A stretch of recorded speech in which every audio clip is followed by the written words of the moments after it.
Merci Monsieur le Président. Nous voilà rassemblés pour évoquer une chimère. Un fantasme qui n'existe que dans le cerveau des technocrates européens, une illusion de la Commission, l'Europe sociale. Depuis maintenant plusieurs décennies, l'Europe sociale, c'est cet horizon que vous vendez au peuple d'Europe et qui n'a cessé de s'éloigner à mesure des politiques que vous avez mises en œuvre. Cette Europe sociale que l'on devrait plutôt baptiser l'Europe du saccage social, vous l'avez en fait rendue impossible. Rendue impossible par des injonctions faites chaque année aux États où la course au moins-disant social l'emporte toujours. C'est sur ces recommandations de la Commission, usant du chantage au versement des fonds du plan de relance, qu'Emmanuel Macron a imposé en France brutalement une réforme des retraites, pourtant massivement rejetée par nos compatriotes.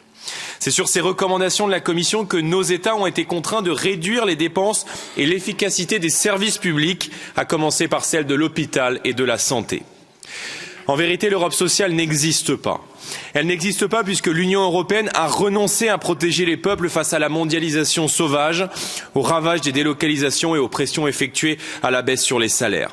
Pire encore, elle les a exposés au dumping social avec la directive détachement des travailleurs qui crée une concurrence insupportable entre pays membres.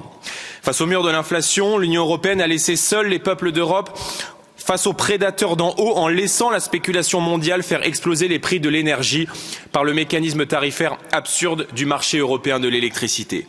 Tant que l'Europe refusera d'être un bouclier qui protège les peuples européens face au mauvais vent de la mondialisation, alors l'Europe sociale sera condamnée à n'être qu'une intenable promesse. Je vous remercie.